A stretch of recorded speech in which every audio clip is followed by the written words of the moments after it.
মধ্যে নেশাখোর, এই নেশাখোরেরা বড় বড় চেয়ারও পাইলো, মেধার জোরেই তো চেয়ার পাবে নাকি? পরীক্ষায় ভাই তারা পাস করছে, রিটেনে তারা পাস করছে, এমসিকিউ তে তারা পাস করছে, তা ওখানে কি আমি যাব নাকি?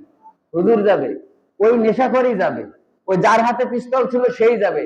একজন সন্ত্রাস যে ট্রেনিং নিয়েছে শিক্ষাঙ্গনে, সন্ত্রাসীর যে ট্রেনিং নিয়েছে শিক্ষাঙ্গনে, ড্রাগসের, যে গাজার ওখানেই ব্যবসা করেছে, যে গাজা টানছে প্রতিনিয়ত, সে ওই চেয়ারে বসে কি করবে? সে নিজে গাঁজা খাবে, কলিগদেরকেও গাঁজা খাওয়ার ট্রেনিং দেবে। এই তো সমাজ। একজন পুলিশ বিসিএস ইসলামের নীতি না, আল্লাহর পরে ভরসা রেখেই আপনার ওষুধ এবং ডাক্তার দেখাতে হবে। আপনার ভরসাটা এরকম থাকবে, ওষুধের কোনো ক্ষমতা নেই, আল্লাহ যদি চায় তো ওই ওষুধের মাধ্যমে আল্লাহ তাআলা আমাকে শেফা দিবে, কিন্তু ওষুধের কোনো ক্ষমতা নেই। কারণ আপনি সব কাজ আল্লাহর উপর ভরসা রাখবেন, ওষুধ খাবেন না, তাহলে কি হবে? অথবা ওই যে বাজারে গন্ডগোল বাঁধলো না আংটি নিয়ে, আংটি দিয়ে মনে হয় পৃথিবীর সমস্ত রোগের শেফা ওই এক আংটির ভিতরে। পরীক্ষায় পাশ করবেন, ওই আংটি হাতে দিলে হবে। তারপরে আপনার স্ত্রীর সাথে গন্ডগোল, ওই হাতে দিলে হবে। আপনি একাধিক মামলা মোকদ্দমায় জর্জরিত, ও আংটি হাতে দিলে মামলা মোকদ্দমা চলে যাবে। এখন এক লোক সেই আংটি কিনছে 500 টাকা দিয়ে না 400 টাকা দিয়ে, তার মামলাও ঠিক হয়নি, রোগ ব্যাধিও ঠিক হয়নি। কারণ সে আমার টাকা ফেরত দাও, অনেকদিন তোমারে পাইছি, না এতদিন পরে তো টাকা ফেরত দেওয়া যাবে না, তুমি আইসো এতদিন পরে, আমি তোমারে পাবো কোথায়, টাকা আগে দাও। এই গন্ডগোল। আমি যাচ্ছিলাম, আমি দাঁড়া, আপনারা ছিলেন মনে হয় কয়েকবার, মিরান ভাই তো ছিল।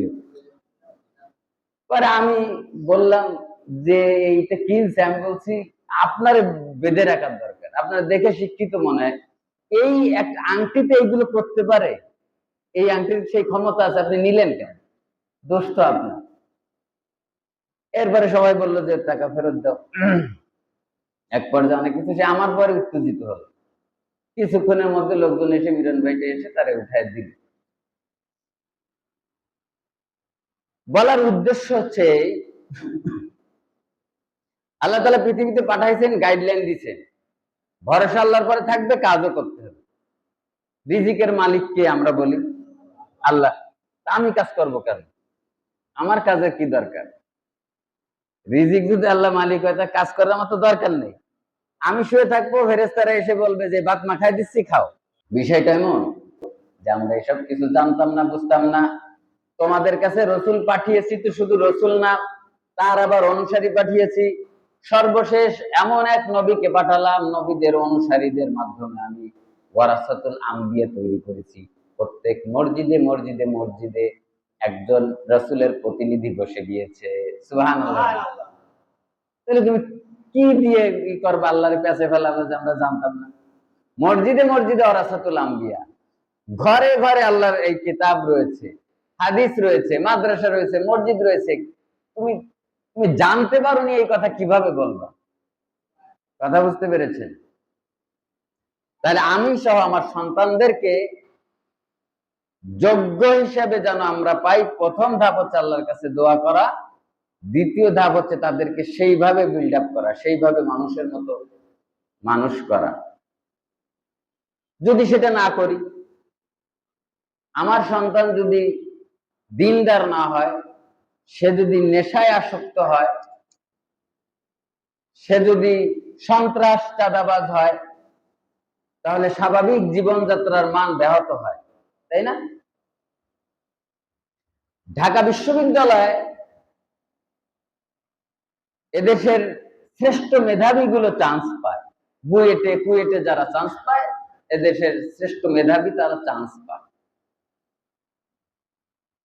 এই মেধাবী ছাত্রগুলো মাত্র কয়েকদিনের ব্যবধানে, কয়েক মাসের ব্যবধানে সেই কলমের জায়গায় উঠলো সিগারেট, উঠলো ড্রাগের সেই সিরিঞ্জ, উঠলো সেই বড় চাপাতি, রামদা, AK-47। এই মেধাবীগুলোকে বানাইলো কারা? পরিবেশ তাকে বানাইছে। এই পিতা তারে পাঠাইছে, ভালো ছাত্র হয়ে গেছিল, পরিবেশ তাকে এরকম বানায়। তাহলে এই সমাজকে পাল্টানোর দরকার। ভাবনাটা আমার বাচ্চা আসার আগেই আল্লাহর কাছে দোয়া করা, সেভাবেই তাকে পৃথিবীর যত বড়ই নোংরা জায়গার ভিতরে আমি যাই না কেন, আমাকে কেউ আমার আল্লাহ এবং আল্লাহ রসুলের বিধানের বাইরে কেউ নিতে পারবে না। কথা বলেন ঠিক কিনা? মানুষগুলো পরিবর্তন হয়ে যাওয়ার পরে এই মেধাবী ছাত্রগুলো দেখা যাচ্ছে যে ওখান থেকে কেউ ইঞ্জিনিয়ার হয়ে বের হলো, কেউ মেডিকেলের থেকে বড় ডাক্তার হয়ে বের হলো, কেউ গবেষক হয়ে বের হলো। মেজরিটিটা আসলো সে ওরকম মাদক সেবী হয়েই আসছে ওখানে। সে মাদক উৎখাত করবে নাকি বাহিনী দিয়ে মাদকের বড় ব্যবসা তৈরি করবে? এরকম ব্যবসা করে নাই? প্রদীপ কুমার করে নাই? কিসের প্রশাসন? আমাদেরই সন্তানেরা তারা। তাহলে সন্তানকে মানুষের মতো মানুষ করতে গেলে আল্লাহর পরে ভরসা করে ছেড়ে দিলে তো হবে না, তাকে নিয়ন্ত্রণ করতে হবে। কথা বলেন ঠিক কিনা? তাইলে দেখা গেল বাংলাদেশ সরকার এই খেটে খাওয়া মানুষ যারা কৃষক হয়েছে, মাঠে ঘাটে কাজ করে, তাদের এই শ্রমের ফসল বিন্দু বিন্দু ট্যাক্স আর বিন্দু বিন্দু শ্রমের সমস্ত শ্রমিকদের বিভিন্ন ভাবে ট্যাক্সের মাধ্যমে, খাজনার মাধ্যমে, ব্যবসার মাধ্যমে, বিভিন্ন মাধ্যমে সরকারি কোষাগারে এই খেটে খাওয়া মানুষের যে পয়সাটা জমলো, সেই পয়সাটা আবার রাষ্ট্রীয় বাজেটে ভাগ ভাগ হয়ে চলে গেল। এ গেল কলেজে, ইউনিভার্সিটিতে, হাসপাতালে, বিভিন্ন জায়গায় এই টাকাটা ভাগ হয়ে গেল। এ রাষ্ট্রের গণমানুষের পয়সা দিয়ে একজন উকিল বের হলো, ব্যারিস্টার বের হলো, একজন ডাক্তার বের হলো, একজন উকিল, একজন ব্যারিস্টার, একজন বিচারক অন্যায়ভাবে টাকা খেয়ে একজন মাজলুমের পক্ষে রায় না দিয়ে জুলুমের পক্ষে রায় দিয়ে দিল। এরকম ঘটনা আছে না নাই? একজন ডাক্তার এদেশের খেটে খাওয়া মানুষের পয়সা, যার লেখাপড়া হয়েছে, একটা প্রাইভেট ইউনিভার্সিটিতে পড়ে ডাক্তারি পড়ে বের হতে গেলে তার কয়েক লক্ষ টাকা, কয়েক কোটি টাকা খরচ হয়। সেখানে একটা সরকারি ইউনিভার্সিটি থেকে বেরোতে তার ৩-৪ লাখ টাকাও খরচ হয় না। অথচ সে এক চেম্বার খুলে নিয়ে ভিজিট ১৫০০, ১০০০, এতেও যদি তার কলিজা ভরতো তাইলে তো বাঁচতাম, যে ১০০০ টাকা ভিজিট নিয়ে ওর কলিজাটা ভরছে। কিন্তু তাতে হয় নাই, সে টেস্ট দিছে ১০,০০০ টাকা, কলিজা কি তাতে ভরছে? ১০০০ টাকা কলিজা ভরছে? ভরে নাই। টেস্ট কয় হাজার টাকা? ১০,০০০ টাকার খালি টেস্ট। অথচ যিনি ডাক্তার, এক সময় কিন্তু অনেক আগে যখন এত টেস্টের ব্যবস্থা ছিল না, তখনও মানুষ ডাক্তারি করেছে, রোগ তখনও ছিল ছিল না, লতা পাতা দিয়ে মানুষ ট্রিটমেন্ট করছে, লোকের লক্ষণ তখন মানুষ বুঝছে। আধুনিক হয়েছে, আরো আমাদের উন্নতি হয়েছে, এটা দোষের কিছু না, কিন্তু সেইটা যদি মানুষ মারার কল হয় তাহলে কি হলো? কত নিবে মানুষের, কত প্রয়োজন। তাহলে আপনি যে সন্তান তৈরি করলেন, এই সন্তান গলা কাটা সন্তান হলো, একজন ডাক্তার হলো গলা কাটা, গরিব রে মারা।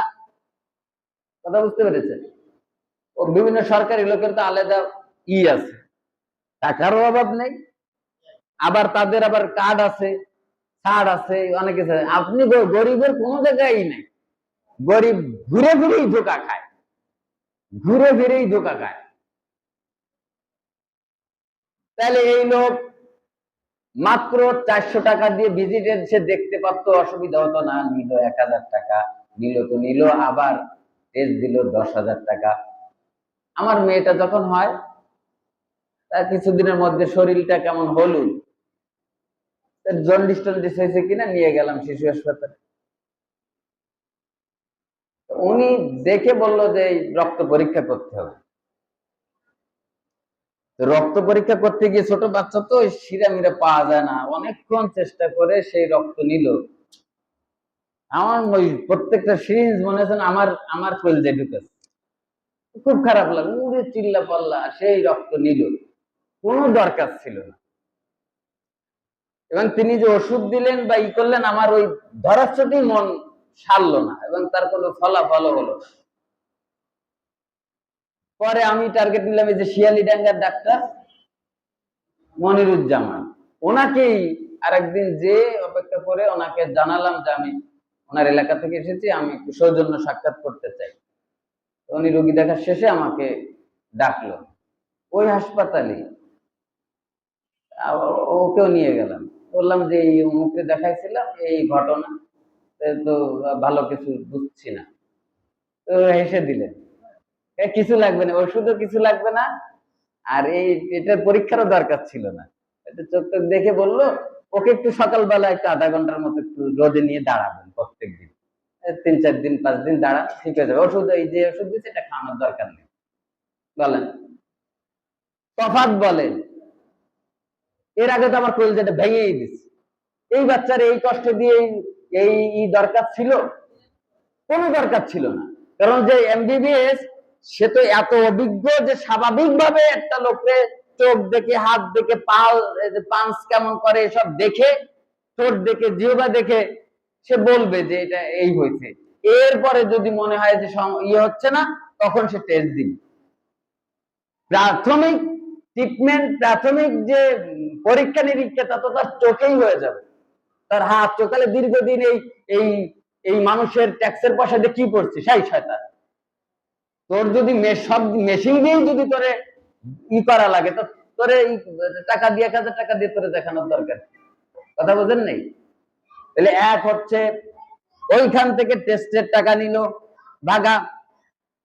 এরপর ওষুধের দোকানে কোনটা অমুক জায়গার থেকে নিবেন, অথবা রিপ্রেজেন্টেটিভ যারা এসেছে তাদের থেকে তুমি যদি এই ওষুধ লেখো, তুমি 1 মাসে যদি এই অ্যান্টিবায়োটিক গুলো যদি সেল করতে পারো, তোমাকে বাড়ির ব্যবস্থা করে দেব, গাড়ির ব্যবস্থা করে দেব, আইফোন ম্যাক্স কি 30 প্রো ম্যাক্স এর ব্যবস্থা হবে। কোনোটাই তোমার কোনো অসুবিধা হবে না। ব্যাস, রোগী তো আমার দরকার না, ওই রোগের থাকুক না থাকুক, আমার ওই ওষুধ লিখতেই হবে। ফলে দেখা গেল ওই রোগ তার না, অথচ ওই অ্যান্টিবায়োটিক প্রয়োগের মাধ্যমে ওর জীবনটা শেষ করে দিল। অ্যান্টিবায়োটিকটা কিন্তু এক ধরনের জীবাণু। আপনার ভিতরে যে জীবাণুটা আছে, যে রোগের যে ইটা আছে, সেইটার সাথে যুদ্ধ করার জন্য ওই জীবাণুটা প্রয়োগ করা হলো। ব্যাকটেরিয়া, আপনার শরীরে একটা ব্যাড ব্যাকটেরিয়া আছে, ওটাকে প্রতিরোধ করার জন্য আবার অ্যান্টিবায়োটিক দিয়ে তার সাথে যুদ্ধ করে ওকে হারায় দিতে হবে। এই পাওয়ারে যদি না হয়, তো আবার হায়ার অ্যান্টিবায়োটিক দিবে যাতে ও হেরে যায়। এজন্য অ্যান্টিবায়োটিক একবার খেলে তার ডোজ পুরো না করলে, ওই সুপ্তভাবে ওই যুদ্ধ করছে যার সাথে, সেই ব্যাকটেরিয়া চুপচাপ বসে আছে, সময় মতো আবারও হামলা দেবে। আর যদি আপনার রোগ সেরে যাওয়ার পরেও যদি ডোজ কমপ্লিট করেন, তাহলে ওই ব্যাকটেরিয়া গুলো একদম নির্মূল হয়ে যাবে। এই জন্য ডাক্তারের পরামর্শ কি, আপনি একটা অ্যান্টিবায়োটিক খাওয়ার পরে আপনার ক্ষত সেরে গেছে, তার মানে এটা বন্ধ করতে পারবেন না। 7টা অ্যান্টিবায়োটিক যদি দেয়, 7 দিনই খাওয়া লাগে। একটা অ্যান্টিবায়োটিক মনে করেন 80 টাকা, আপনি ভাবলেন যে সেরে গেছে, যে খাবো কেন? ঘটনা তো ওই জায়গায় প্যাচ। কথা বুঝছেন? তাইলে ওই লোকের তো ওই ব্যাকটেরিয়া নাই শরীরে, ওর ওই রোগই হয়নি, কিন্তু আপনার পয়সার দরকার, যে কারণে আপনি ওই ওষুধ লিখে ওই শরীরের ভিতরে একটা বাজে ব্যাকটেরিয়া ঢুকাই দিলেন, কামটা করলেন। এই হচ্ছে সমাজে। এরপর ইঞ্জিনিয়ার কি করলো, রডের বদলে বাঁশ। এ তো বাংলাদেশে একদম রডের বদলে বাঁশটা তো একদম ছোটস্থ সবাই। এর যে অবস্থানে আছে, সবাই তার নিজের স্বার্থ নিয়ে ব্যস্ত হয়ে যায়। কিন্তু আল্লাহ তাআলা ক্যাটালগ দিলেন, মানুষকে মানুষের কল্যাণের জন্য বানালেন। মানুষকে বললেন তোমাকে আমি তৈরি করেছি উখরিজাত লিন-নাস, মানুষের জন্য। আর সে কি করলো, ঘুরে ফিরে যে যাকে যতদূর পারে দিচ্ছে। কথা বলেন ঠিক কিনা? অথচ মানুষের জন্য আমাকে তৈরি করা হয়েছে। তাহলে আমরা বুঝলাম যে আমাদের সন্তানদেরকে মানুষ করতে হলে প্রথমে আল্লাহর কাছে দোয়া করতে হবে, আল্লাহ তুমি আমার সন্তানকে নেককার সন্তান দাও। এরপরে তাকে মানুষের মতো মানুষ করতে গেলে যেসব দরকার, সেটা আমার করতে হবে। আলহামদুলিল্লাহ, গ্রামাঞ্চলের মানুষ সচেতন, আবার কেউ হচ্ছে লেখাপড়া বা খুব বেশি শিক্ষিত না, ও বুঝি না থাক, এভাবে করে হেলায় ঠেলায় বাচ্চাগুলোকে নষ্ট করে দিচ্ছে। আপনি যদি ওই সাবজেক্টে পড়াশোনা নাও করেন, আপনার সন্তানকে আপনি শাসন করলে, ভালো কথা বললে, এতে কি আপনার ইজ্জত যাবে? আপনি কোরআনের হাফেজ না, কিন্তু আপনার সন্তান হেফজখানে পড়ে, তা বাড়ি আসলে তারা কোরআন শরীফ নিয়ে পড়তে বসতে বলবেন, এটা কি খুব অসুবিধা হবে? আপনি 5টা সূরা ভালো পারেন না, কিন্তু বাচ্চার মক্তবে পাঠালেন। এই যে মাঝে এখানে একটা প্রতিযোগিতা হয়ে গেল, আমি তো ভাবছিলাম লোকজন হবে না, আলহামদুলিল্লাহ বহুত প্রতিযোগী হয়েছে। ওদের একটা হয়েছে, অভিজ্ঞতা হয়েছে। সব মিলে আমি যা দেখলাম, আমরা একসাথে কোরআন, নাতে রসুল এবং কুইজ কুইজ একটা সাবজেক্ট করে তিনটা মিলে একটা প্রাইজ করেছি। তাহলে এখানে দেখা যাচ্ছে কেউ কিরাত পারছে, কেউ কুইজ পারে নাই, এইভাবে করে একটু সমস্যা হয়েছে। তারপরেও আমরা বেশি প্রাধান্য দিচ্ছি কোরআন তেলাওয়াত। অধিকাংশ ছেলেপেলের কোরআনে বলো, তাহলে পিতামাতা সচেতন না। কোরআন আমি পারিনি, আমার সন্তানদেরকে তো পারাতে হবে। আলহামদুলিল্লাহ একটা শিক্ষা হলো, এর পরের দিন থেকে দেখি যে মক্তবে বেশ ছাত্রছাত্রী ভরে গেছে, একটা উপকার হয়েছে। আমাদেরকে সচেতন হতে হবে, বাচ্চাদেরকে মানুষ করতে গেলে তাদের দিলের ভিতরে কোরআন দিতে হবে। পারবো তো ইনশাআল্লাহ? আল্লাহ তাআলা আমাদেরকে কবুল করেন। গত জুমায় আর একটা আয়াত পড়ছিলাম,